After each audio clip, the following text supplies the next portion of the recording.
ಮಾಜಿ ಪ್ರಧಾನಿ H D ದೇವೇಗೌಡರಿಗೆ Rajya Sabha ticket ನೀಡದೆ ಕಡೆಗಣನೆ ಆರೋಪ ಮಾಡಿದ ಕಾಂಗ್ರೆಸ್ ನಾಯಕರ ವಿರುದ್ಧ ಬಿಜೆಪಿ ರಾಜ್ಯಾಧ್ಯಕ್ಷ ಬಿವೈ ವಿಜಯೇಂದ್ರ ಅವರು ಗುಡುಗಿದ್ದಾರೆ. ದೇವೇಗೌಡರ ಕುರಿತು ನೀವು ಮೊಸಳೆ ಕಣ್ಣೀರು ಸುರಿಸುವ ಅವಶ್ಯಕತೆ ಇಲ್ಲ ಅಂತ ಕಾಂಗ್ರೆಸ್ ಮುಖಂಡ ಸುರ್ಜೇವಾಲಾ, ಸಿಎಂ ಡಿಕೆ ಶಿವಕುಮಾರ್ ಹಾಗೂ ಕೆಪಿಸಿಸಿ ಅಧ್ಯಕ್ಷ ಬಿಕೆ ಹರಿಪ್ರಸಾದ್ಗೆ ಬಿಜೆಪಿ ರಾಜ್ಯಾಧ್ಯಕ್ಷ ಬಿವೈ ವಿಜಯೇಂದ್ರ ತಿರುಗೇಟನ್ನು ಕೊಟ್ಟಿದ್ದಾರೆ. ವಿಜೇಂದ್ರ ಏನ್ ಮಾತಾಡಿದ್ದಾರೆ ಅಂದ್ರೆ, ಕರ್ನಾಟಕದ ಕಾಂಗ್ರೆಸ್ ಪಕ್ಷದ ಉಸ್ತುವಾರಿ ಸುರ್ಜೇವಾಲಾ ಹಾಗೂ ಕೆಪಿಸಿಸಿ ಅಧ್ಯಕ್ಷ ಬಿಕೆ ಹರಿಪ್ರಸಾದ್ ಅವರು ದೇವೇಗೌಡರ ಕುರಿತು ಮೊಸಳೆ ಕಣ್ಣೀರು ಸುರಿಸುವ ಅವಶ್ಯಕತೆ ಇಲ್ಲ.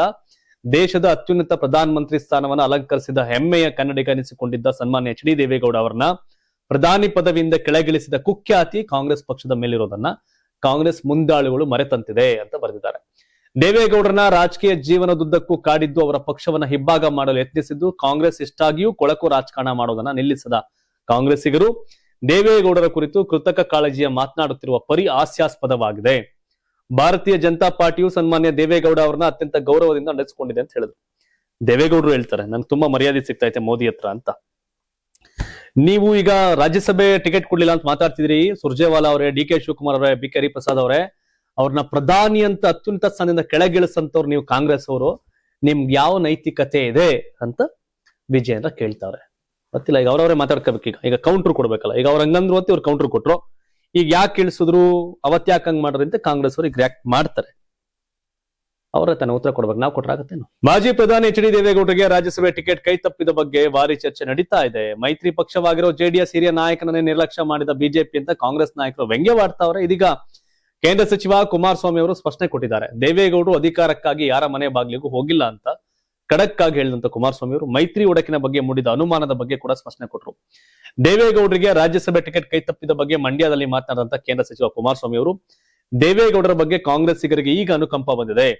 ಬಿಜೆಪಿ ಜೆಡಿಎಸ್ ಮೈತ್ರಿಯಲ್ಲಿ ಬಿರುಕು ತರೋಕೆ ಕಾಂಗ್ರೆಸ್ ಪ್ರಯತ್ನ ಮಾಡ್ತಿದ್ದು ರಾಜ್ಯಸಭೆ ಟಿಕೆಟ್ಗೆ ದೇವೇಗೌಡರು ಅರ್ಜಿಯೇ ಹಾಕಿಲ್ಲ ಅಂತ ಹೇಳಿದ್ರು. ದೇವೇಗೌಡರದು ಹೋರಾಟದ ಬದುಕು. ಅಧಿಕಾರಕ್ಕಾಗಿ ಅವರು ಯಾವತ್ತೂ ಇನ್ನೊಬ್ಬರ ಮನೆ ಬಾಗಿಲಿಗೆ ಹೋಗ್ಲಿಲ್ಲ.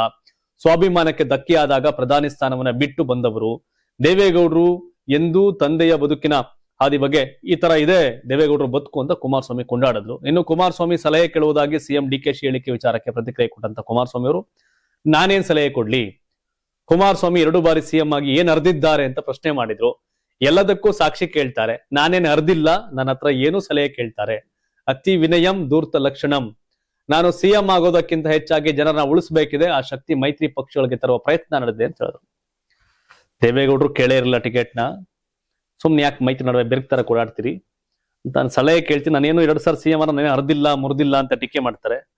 ನಮ್ಮ ಹತ್ರ ಯಾಕೆ ಸಲಹೆ ಕೇಳಕ್ ಬರ್ತಾರೆ ಅಂತ ಅವ್ರದೇ ಶೈಲಿಯಲ್ಲಿ ಕುಮಾರಸ್ವಾಮಿ ಅವರು ಉತ್ತರವನ್ನ ಕೊಟ್ಟಿದ್ದಾರೆ. ವಿಶಾಖಪಟ್ಟಣದ ಉಕ್ಕು ಸ್ಥಾವರದಲ್ಲಿ ಭಾರಿ ಪ್ರಮಾಣದ ಕರಗಿದ ಲೋಹ ಹರಿದು ಸಾವನ್ನಪ್ಪಿದ 8 ಮಂದಿ ಕಾರ್ಮಿಕರ ಕುಟುಂಬಸ್ಥರಿಗೆ ಕೇಂದ್ರ ಬೃಹತ್ ಕೈಗಾರಿಕೆ ಮತ್ತು ಉಕ್ಕು ಖಾತೆ ಸಚಿವ ಎಚ್ ಡಿ ಕುಮಾರಸ್ವಾಮಿ ಅವರು ತಲಾ 25 ಲಕ್ಷ ರು ಪರಿಹಾರ ಘೋಷಣೆ ಮಾಡಿದ್ದಾರೆ. ಸೋಮವಾರ ರಾತ್ರಿ ವಿಶಾಖಪಟ್ಟಣಂನ ಉಕ್ಕು ಸ್ಥಾವರದಲ್ಲಿ ಟನ್ಗಳಷ್ಟು ಕರಗಿದ ಲೋಹವಿದ್ದ ದೊಡ್ಡ ಗಾತ್ರದ ಬಕೆಟ್ ಉರುಳಿ ಬಿದ್ದಿದೆ.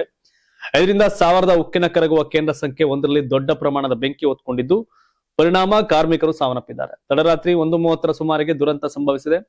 ವಿಶಾಖಪಟ್ಟಣಂನ ರಾಷ್ಟ್ರೀಯ ಉಕ್ಕು ಸ್ಥಾವರಕ್ಕೆ ಧಾವಿಸಿದ ಸಚಿವ ಎಚ್ ಡಿ ಕುಮಾರಸ್ವಾಮಿ ಅವರು ವಿಸ್ತೃತವಾಗಿ ಸ್ಥಳ ಪರಿಶೀಲನೆ ನಡೆಸಿದರು. ಈ ಸಂದರ್ಭದಲ್ಲಿ ಕಾರ್ಖಾನೆಯ ಆಡಳಿತ ಮಂಡಳಿಯಿಂದ ಘಟನೆ ಬಗ್ಗೆ ಮಾಹಿತಿ ಪಡೆದುಕೊಂಡರು. ಇದೇ ವೇಳೆ ಮೃತಪಟ್ಟ ಕಾರ್ಮಿಕರ ಕುಟುಂಬಗಳಿಗೆ ತಲಾ 25 ಲಕ್ಷ ರು ಹಾಗೂ ಗಾಯಾಳುಗಳಿಗೆ ತಲಾ 10 ಲಕ್ಷ ರು ಪರಿಹಾರವನ್ನ ಘೋಷಣೆ ಮಾಡಿದ್ರು. ಅಲ್ಲದೆ ಮೃತ ಕಾರ್ಮಿಕರ ಪ್ರತಿ ಕುಟುಂಬದ 6 ಸದಸ್ಯರಿಗೆ ಕಾರ್ಖಾನೆಯಲ್ಲಿ ಉದ್ಯೋಗವನ್ನು ನೀಡಲಾಗುವುದು. ಗಾಯಗೊಂಡವರ ಚಿಕಿತ್ಸೆಯ ಸಂಪೂರ್ಣ ವೆಚ್ಚವನ್ನ ಕಾರ್ಖಾನೆ ಭರಿಸುತ್ತೆ ಹಾಗೂ ಮೃತ ಕಾರ್ಮಿಕರ ಮಕ್ಕಳ ವಿದ್ಯಾಭ್ಯಾಸಕ್ಕೆ ನೆರವನ್ನ ನೀಡಲಾಗುವುದು. ಈ ದುರ್ಘಟನೆಯಿಂದಾಗಿ ನನಗೆ ತೀವ್ರ ಆಘಾತ ಉಂಟಾಗಿದೆ. ಗಾಯಾಳುಗಳು ಶೀಘ್ರವಾಗಿ ಚೇತರಿಸಿಕೊಳ್ಳಬೇಕು ಅಂತ ಪ್ರಾರ್ಥಿಸ್ತೇನೆ. ಈಗಾಗಲೇ ದುರಂತದ ಕಾರಣವನ್ನ ಪತ್ತೆ ಹಚ್ಚೋಕೆ ತನಿಖೆಗೆ ಆದೇಶ ಕೊಟ್ಟಿದ್ದೇನೆ ಅಂತ ತಿಳಿಸಿದ್ರು. ಈಗಾಗಲೇ ಪ್ರಧಾನಮಂತ್ರಿ ನರೇಂದ್ರ ಮೋದಿ ಅವರು ರಾಷ್ಟ್ರೀಯ ಪರಿಹಾರ ನಿಧಿಯಿಂದ ಮೃತರ ಕುಟುಂಬಸ್ಥರಿಗೆ ತಲಾ 2 ಲಕ್ಷ ರು ಹಾಗೂ ಗಾಯಾಳುಗಳಿಗೆ ತಲಾ 50,000 ಪರಿಹಾರವನ್ನ ಘೋಷಣೆಯನ್ನ ಮಾಡಿದ್ದಾರೆ.